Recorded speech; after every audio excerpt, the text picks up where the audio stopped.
El día a día está lleno de noticias urgentes, ruido, polémicas y afanes. Pero para la tranquilidad, el análisis y lo que nos gusta llamar periodismo de cocción lenta, está Mis Preguntas. Un programa de Prisa Media hecho por CAFAM, inspirando sonrisas.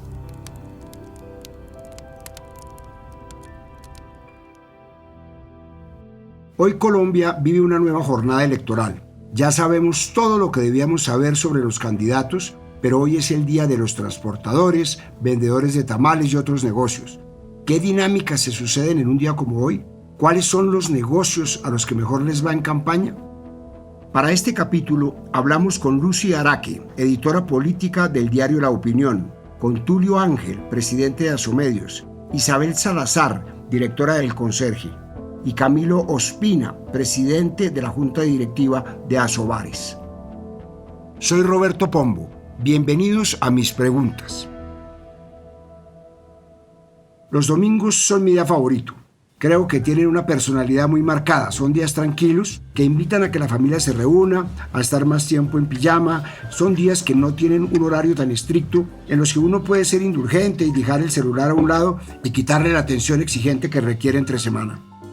Los domingos uno va al parque, se sienta en una banca. Los domingos uno se come un helado a las 2 o 3 de la tarde y se puede sentar a leer con la tranquilidad de que afuera casi todo el mundo hace lo mismo. Me gusta el domingo porque es el día que verdaderamente nos saca de la dinámica de afán y ajetreo que hay entre lunes y sábado.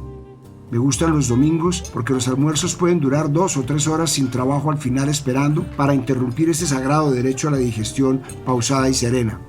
Es un día en que muchas tradiciones coinciden para ser celebradas. En muchas ciudades del país es el día de las ciclovías, entonces las calles se llenan de gente en ropa deportiva, ya sea que salgan a hacer deporte o simplemente a comerse un buñuelo o una ensalada de frutas. Es quizás el acuerdo social implícito más importante al que hemos llegado como sociedad, que el domingo sea un día más silencioso, más lento, en el que nos tomamos todo con más calma o menos afán de lo normal. Y para muchas personas es un día especial porque simplemente es el día de no hacer nada, de dormir hasta tarde y ver el tiempo pasar en la tranquilidad de su casa. Pero hay domingos de domingos, quiero decir, unos domingos que son un poco diferentes a otros domingos. Si uno es una persona futbolera, tiene más motivos para disfrutarlo, entonces es el día de ponerse la camisa de su equipo o ir al estadio a apoyar. Este ritual es especial, a quienes les gusta el fútbol me entenderán. Llegar con buen tiempo de anticipación al estadio, comer fritanga afuera o lechón adentro, prender el radio para escuchar los comentarios. Y si va a ver el partido por televisión, el ritual cambia, pero no mucho. Pasa algo similar si uno es religioso. Se viste para la ocasión, se prepara para ese momento especial de la semana en el que uno se congrega con su comunidad y con Dios. También está el domingo más domingo de todos, el domingo de Ramos, el más silencioso de todos los días, en el que el tiempo pasa más lento y parece que el mundo se detuviera. Pero hay algunos años en los que en Colombia hay un domingo especial, diametralmente diferente a los demás, uno que es más movido, ajetreado y lleno de noticias como hoy, el domingo de la jornada electoral. A diferencia de Estados Unidos y de otros países, por suerte en Colombia las elecciones siempre son un domingo. Este domingo lo sufrimos especialmente los periodistas, metidos en las salas de redacción, esperando los boletines de la registraduría, en los puntos de votación, reportando cualquier eventualidad. Mando un saludo solidario a todos los colegas que hoy están comenzando esta jornada. Como decía, este es un domingo especial. El país se viste para un evento que nos recuerda que vivimos en democracia y las dinámicas de cualquier otro domingo cambian para casi todos en el país. Estos domingos, como el de hoy, comienzan más temprano. Hay más gente en la calle y los que salen a montar en bicicleta, a trotar y a misa, se encuentran con los que le madrugan a votar y a veces hay gente que primero va a misa y después a votar, otros salen a votar, después a trotar. Hay familias que tienen su propia tradición y aprovechan para ir a votar y reunirse para almorzar, o primero se reúnen a desayunar tarde, brunch que llaman, y después a votar. Las variaciones son múltiples. La comida, por supuesto, es parte esencial de los domingos, pero en especial de esta jornada democrática. De una u otra forma, parece que hemos creado una relación entre comer y votar, una especie de experimento pavloviano en el que cada vez que ponemos un tarjetón marcado en una caja, recibimos una recompensa. Pienso, por ejemplo, en la relación tan directa que hay en Colombia entre las elecciones y el tamal o la lechona, van de la mano. Ya sea que uno escoja premiarse comiendo cualquiera de estos dos platos por haber salido a votar, o porque muchos políticos buscan ganar votantes de última hora con cualquiera de estas dos comidas. Entonces, a medida que se acercan las fechas de elecciones, los productores de tamales y lechona comienzan a preparar más y a incrementar sus ventas. Algunos dirán que, como en toda fiesta, en la celebración de esta fiesta democrática también debe haber comida. El problema es que a cambio de este plato de lechona, de tamal o de cualquier alimento, se espera algo. Como dicen en Estados Unidos, no existe tal cosa como un almuerzo gratis. Y tal parece que funciona porque la fórmula sigue repitiéndose cada 4 años. No hay censo del DANE ni de ninguna empresa de estadísticas que permita medir si de verdad las ventas de estos alimentos se incrementan en época electoral. Por eso buscamos a algunas personas que se dedican a este rubro para preguntarles: ¿venden más tamales y lechona por estos días? Esto nos dijeron. No, pues en mi caso particular no hubo incremento. Lo que pasa es que los políticos buscan muy barato, muy económico, ¿sí? Acá promedio para eventos grandes se está vendiendo el plato a 5.000, 5.500 pesos. Eso dependiendo si lo necesitan con reparto, con servicio, con la logística, pues. Pero como aquí no, o sea, no nos da el costo para vender más barato y ellos lo están buscando 3.000, 3.500 pesos. Entonces no, digamos que no cubrimos esa necesidad. Sí hay políticos, pero no de Bogotá. Digamos, tenemos clientes en Pacho, Cundinamarca, Zipaquirá, pues que sí los pagan, pero pues no son frecuentes. Esto me hizo recordar un caso de hace varios años que leí una noticia en El Tiempo. Albanelsi Velázquez, oriunda del Espinal, Tolima. Ella es la dueña de una lechonería en el sur de Bogotá y ya tenía experiencia preparando y vendiendo grandes cantidades por encargo para las jornadas electorales. Normalmente las campañas políticas le pagaban el 60% por adelantado para comprar los insumos y para pagar la mano de obra, y el 40% restante el día de las elecciones. Pero se comenzó a convertir en costumbre que si el candidato o la candidata se quemaba, o sea, no quedaba elegido, no le pagaban y ella terminaba perdiendo. La gota que rebosó la copa pasó en las elecciones de Congreso de 2014, cuando un candidato se quemó y nunca le pagó el excedente. El caso se registró en varios medios y por esta denuncia ningún otro candidato le volvió a comprar, a pesar de que ella está dispuesta a seguirles vendiendo. Según nos contó, en épocas electorales podía llegar a vender hasta 15 millones en lechona cada semana.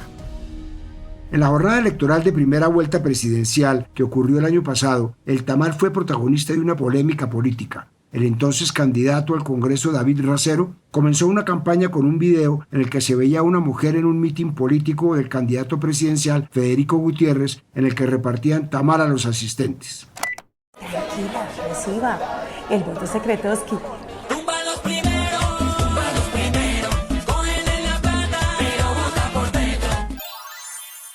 El voto es secretoski, era el eslogan.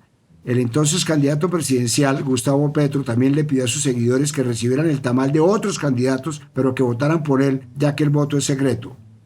En su cuenta de Twitter decía, abro comillas, por todas las redes que tengan disponibles, pídanle a la gente que si van a recibir dinero de los compradores de voto, lo hagan, pero que voten por Petro y por el pacto. Cierro comillas. Aunque ya como presidente su opinión sobre este tema cambió. El pasado martes el presidente Petro anunció que, abro comillas, se pagará al informante hasta el 10% del dinero destinado a la compra de votos que pueda ser decomisado por la Policía Nacional. Cierro comillas. Quizás el medio más noble de ganarse unos pesos estas elecciones, denunciando a los corruptos que compran votos. Pero la comida no es el único negocio que vive su agosto en elecciones. Tristemente, la corrupción activa un negocio como el transporte. La transhumancia es un delito electoral al que no somos ajenos en el país. Si la expresión no se le hace familiar, se trata de inscribir la cédula y votar en un lugar en el que uno no reside. A esto también se le conoce como fraude en inscripción de cédulas, o más popularmente como trasteo de votos. Como le contó un líder regional de Puerto Gaitán en el Meta a RCN Radio, en mayo de este año, este tipo de fraude comienza mucho antes de las elecciones. Abro comillas, inicialmente llegan hasta el pueblo en donde consiguen a los posibles vendedores del sufragio, posteriormente les pagan 100.000 pesos por inscribir su cédula en otro municipio, los llevan, les pagan el transporte y los regresan al final del día. Cierro comillas, relata en su texto. La segunda parte de esta técnica es el día de las elecciones, cuando van a buscar a los votantes en un bus, los llevan hasta sus mesas de votación y luego de que hayan votado les pagan otros 100.000 pesos y los llevan de nuevo en bus hasta su municipio o vereda. Un negocio del que, sin ser partícipes del delito, se benefician los transportadores. Quizás en Bogotá sea menos común, pero en departamentos como Sucre o Atlántico es normal que durante el fin de semana de elecciones no se encuentren buses de ciertas empresas de transporte porque gamonales políticos los usan para llevar gente a votar en sus puestos. En general, es también un domingo más movido de lo normal y esto mueve a conductores de bus, de taxi o de plataformas de alquiler de vehículos. Algo similar pasa con los negocios que se distribuyen o venden materiales de ferretería como cemento, pintura, tejas, que se han convertido en moneda de cambio para la compra de votos en las regiones más pobres de Colombia. Según le contó Camilo Mancera, vocero de la MOE, a Caracol Radio, abro comillas, en lugares con pobreza extrema, las campañas y candidatos están entregando cemento, tejas, mangueras, distintos elementos que pueden aportar para que estas personas construyan su hogar. Cierro comillas. Pero estas estrategias también favorecen económicamente a otras actividades económicas, como músicos y servicios de tarimas, luces y sonidos que se usan en los mitines y en celebraciones. ¿Qué actividades se benefician de las campañas políticas? Le traslado la pregunta a Lucia Araque, editora política del diario La Opinión de Cúcuta. En las regiones muchos esperan que lleguen las elecciones porque detrás de ellas viene una suerte de reactivación económica o de bonanza para algunos sectores que son altamente demandados por los candidatos y pues quienes los respaldan.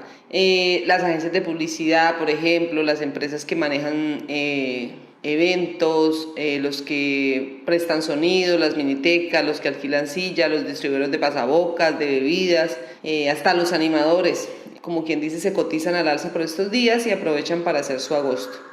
La demanda en realidad de estos servicios es constante a lo largo de los 3 meses que oficialmente dura la campaña y finaliza pues con broche de oro en los cierres de campaña, en los que los candidatos terminan compitiendo por quién presenta el mejor artista, la fiesta más grande, la que tenga más gente. Pero lo particular es que detrás de toda esta pompa y de todo este espectáculo que encierra el proselitismo electoral, circulan grandes cantidades de dinero que poco o nada se terminan viendo reflejadas en los reportes que tienen que hacer los candidatos, en el aplicativo Cuentas Claras del Consejo Nacional Electoral, y entonces ahí donde quedan muchas preguntas en el aire. Quizás uno de los sectores económicos que más se ve beneficiado en las elecciones es el de la publicidad impresa. Todos esos pendones, vallas, stickers, volantes y pasacalles, programas de gobierno y piezas gráficas que terminan regados por las calles de Colombia son un negocio redondo. Si bien no hay mayores cifras de este gasto, a juzgar por la cantidad de basura que uno termina encontrándose llena de volantes y papeles con campañas, parece ser mucha. Según varios impresores que buscamos para preguntarles, el trabajo en épocas de campaña electoral puede llegar a multiplicarse un 50%, porque si bien los políticos buscan imprimir muchas piezas gráficas, también hay muchos proveedores y se divide la carga de trabajo entre todos. Los medios de comunicación, hay que decirlo, también reciben un buen ingreso por estas épocas. Según la norma del Consejo Nacional Electoral, un candidato a un cargo de un municipio de categoría especial, como Medellín, puede emitir hasta 6 cuñas televisivas diarias, cada una de hasta 30 segundos, y en el caso de Bogotá, que es distrito capital, cada candidato a la alcaldía o consejo puede contratar o difundir hasta 7 cuñas televisivas diarias, cada una de hasta 30 segundos. Y como dice el dicho, el tiempo en televisión es corto, pero también costoso. La emisión diaria de uno de estos anuncios puede llegar a costar hasta 6.350.400 más IVA. Este es quizás uno de los medios favoritos para hacer publicidad, porque se piensa que a mayor visibilidad tenga un candidato o candidata, más posibilidades hay de que un elector vote por él, y esto cierra la brecha de candidatos que no tienen tanto reconocimiento. Por eso las campañas que cuentan con un mayor flujo de caja o recursos prefieren pautar en este medio incluso por encima de las redes porque es mucho más masivo. Tratándose de avisos en medios impresos como periódicos o revistas, cada campaña en un municipio de categoría especial tiene derecho a 10 avisos hasta el tamaño de una página por cada edición y en el caso de las campañas en Bogotá a 12 avisos hasta el tamaño de una página por cada edición. En el caso de la propaganda en radio, una campaña puede emitir en un municipio como Bogotá hasta 70 cuñas radiales diarias, cada una de hasta 30 segundos. Pero todo este boom en medios también deja ganancias a otros negocios necesarios para que esas piezas gráficas de audio y de video se emitan, como es el caso de productoras de video que a su vez contratan actores, alquilan locaciones, equipos móviles, plantas eléctricas, contratan servicios de catering y maquillaje. Toda una línea económica que se activa. ¿Qué tan efectiva es la publicidad política en medios como la radio o la televisión? Le pregunto a Tulio Ángel, presidente de Asomedios.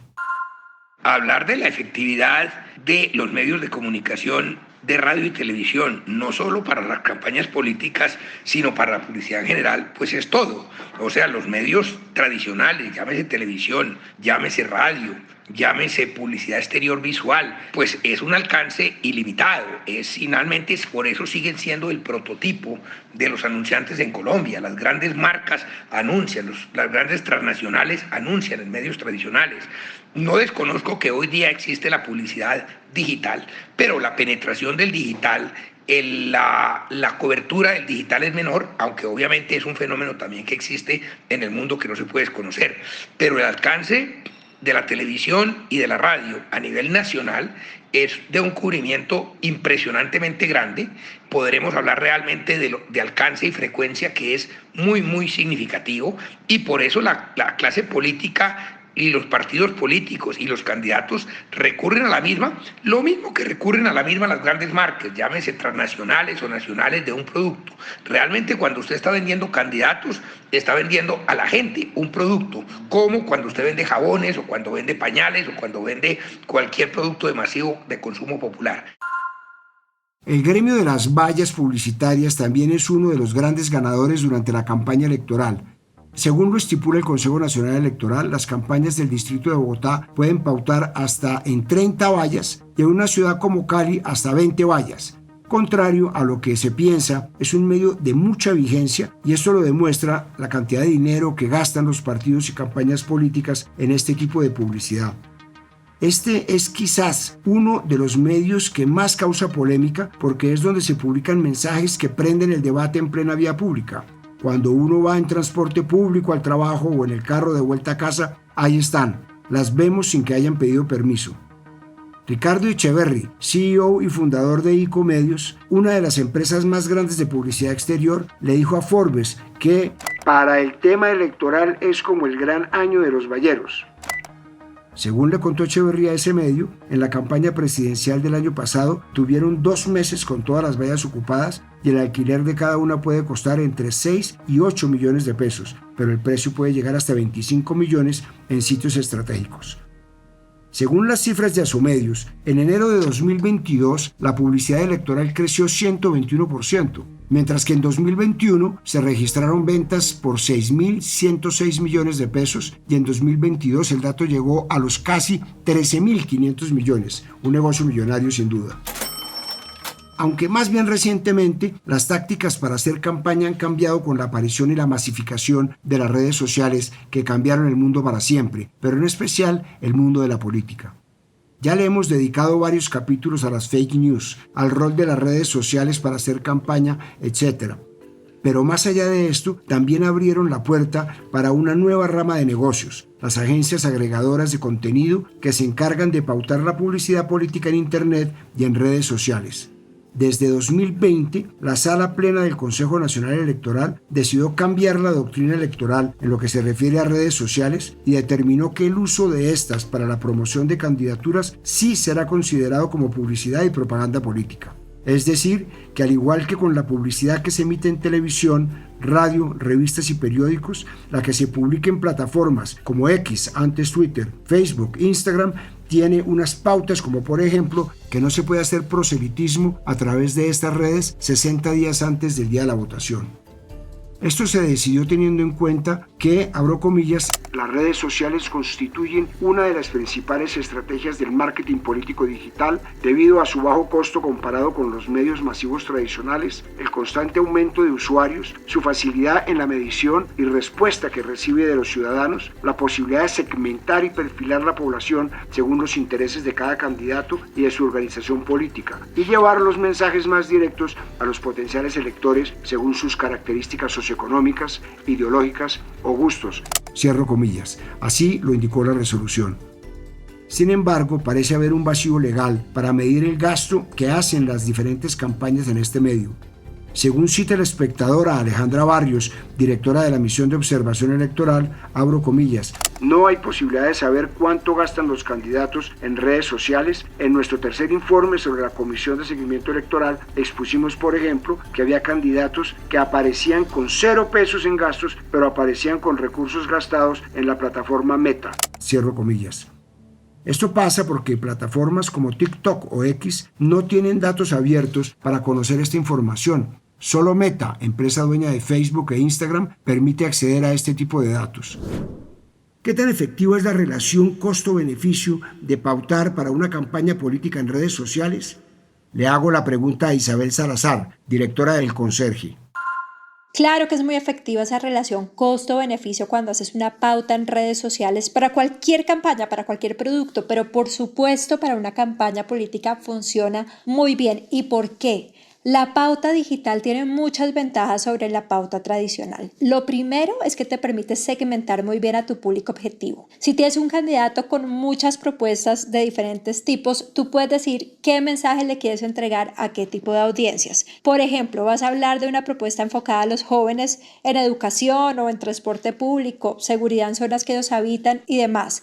Bueno, pues tú puedes hacer que ese mensaje le llegue a ese público objetivo de manera muy clara y dirigida. Pero además te permite constantemente estar viendo qué resultados tiene la pauta o el contenido. Eso te permite hacer cambios en caso de ser necesario, porque puedes saber cuánto tiempo vio la gente ese contenido, qué nivel de compromiso tuvo con el mismo. Es decir, si le gustó, si lo comentó, si lo compartió, si lo guardó.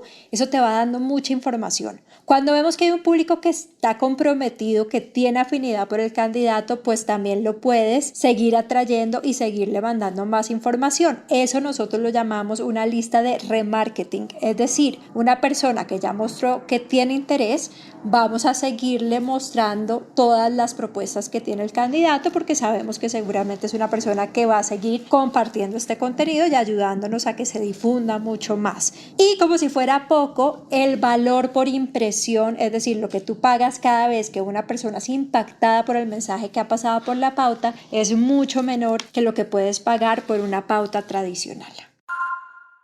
Y aunque no es un negocio millonario, los testigos electorales también han resultado ser un buen ingreso para empresas y personas naturales.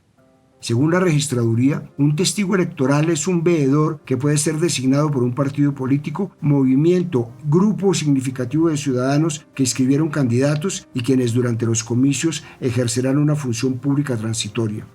Estas personas se encargan de vigilar el proceso de votación y pueden formular reclamaciones y solicitar la intervención de las autoridades.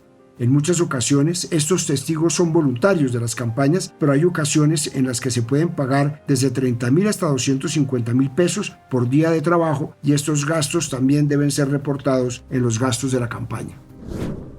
Con el tiempo se ha vuelto costumbre que muchas campañas políticas usen la estrategia de presentarse como independientes, es decir, recogiendo firmas, incluso aunque puedan tener el aval de un partido político, algo que es cada vez más fácil en este país que tiene más de 30 partidos políticos. ¿Por qué? Porque durante la recolección de firmas tienen más tiempo para tener visibilidad que las campañas que se hacen a través de partidos políticos o movimientos con personería jurídica. Esta estrategia la han usado políticos de todo el espectro, desde Federico Gutiérrez, pasando por Germán Vargas Lleras, Enrique Peñalosa, Alejandro Gaviria y hasta el mismo Gustavo Petro. En estos procesos de recolección de firmas, si bien los voluntarios de la campaña son una base importante para el proceso, muchas veces no son suficientes para lograr el objetivo y se terminan contratando empresas que cobran por cada firma recolectada que puede costar entre 850 a 1,000 pesos. Esto sin contar gastos como la póliza de seriedad que requiere el Consejo Nacional Electoral para inscripción de la candidatura, que en el caso de Bogotá es de 150 salarios mínimos, es decir, algo así como 174 millones de pesos. Tampoco hemos contado el valor del transporte y material publicitario como camisetas, papel, lapiceros y muchos otros. Pero en todas estas economías que se activan en la jornada electoral, hay una que, contraria a las demás, sale perdiendo y es el caso de los bares y expendios de licor. Si bien en junio de este año se aprobó en el Congreso una reforma al Código Electoral, dentro de la que se incluyó una reducción de tiempo a la ley seca, Si antes la venta de alcohol se prohibía durante todo el fin de semana de las elecciones, ahora es solo de 6 de la mañana a 6 de la tarde el día de las elecciones. Han sido 37 años en los que Colombia sale a votar con esa restricción y cada año se escucha el ya manido chiste que dice que de pronto por salir a votar sobrios es que elegimos a los gobernantes que elegimos. Aclaro que no estoy de acuerdo con este chiste, pero tampoco estoy de acuerdo con la ley seca. Es solo por divertirme. Esta ley se concibió en 1986 para reducir las situaciones de perturbación del orden público, mejor dicho, porque los colombianos no estábamos listos para mezclar las diferencias y el debate político con el alcohol y muchas veces las discusiones terminaban en peleas. La restricción comenzó ayer a las 6 de la tarde y terminará en la mañana de mañana lunes. Y si llega a haber segunda vuelta en el caso de la contienda por la alcaldía de Bogotá, en la segunda vuelta, que sería el domingo 19 de noviembre, también habría ley seca desde las 6 de la tarde del sábado 18 hasta las 6 de la mañana del lunes 20. No es poco lo que los bares y expendedores de alcohol dejan de ganar en esos fines de semana. A mitad de año, el gremio que congrega a empresarios del entretenimiento nocturno, Asobares, aseguró que cerca de 65.000 millones de pesos se pierden con cada jornada de ley seca. Busqué a Camilo Ospina, presidente de la Junta Directiva de Asobares, para preguntarle, ¿estamos listos para una jornada electoral sin ley seca? Esto me dijo. Por supuesto que Colombia está lista para iniciar jornadas electorales sin ley seca.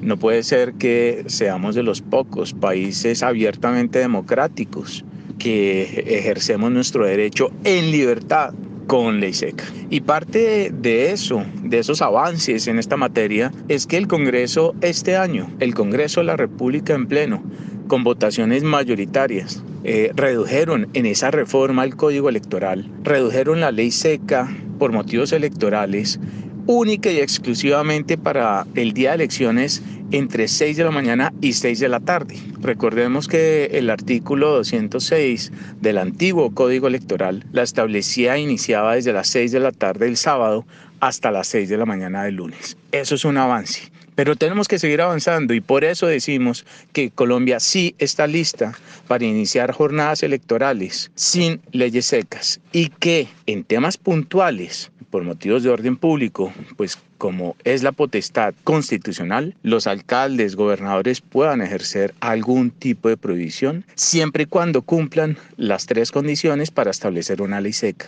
necesidad, proporcionalidad y razonabilidad de la medida. Y es que en general, financiar una campaña política es cada vez más costoso.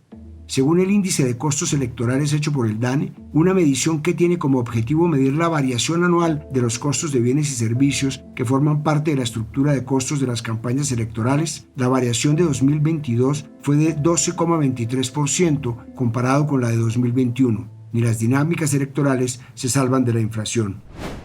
Más allá de las costumbres, los rituales, a las dinámicas propias de esta jornada, lo importante es que siga dándose de manera ininterrumpida y con garantías, y que aprovechemos la oportunidad de salir a votar, ya sea con almuerzo incluido, después de salir a montar bicicleta o antes de ir a misa. Soy Roberto Pombo y este fue el capítulo 59 de Mis Preguntas. Nos vemos en el próximo capítulo. A partir de este momento, este capítulo de Mis Preguntas queda disponible en todas las plataformas de podcast. Este episodio fue posible gracias a CAFAM, Inspirando Sonrisas. En la dirección, Roberto Pombo. Asesor editorial, Daniel Sampero Ospina. Investigación y entrevistas, Johnny Rodríguez. Producción de campo, Marcela Salazar. Postproducción de audio, Carlos Bernal.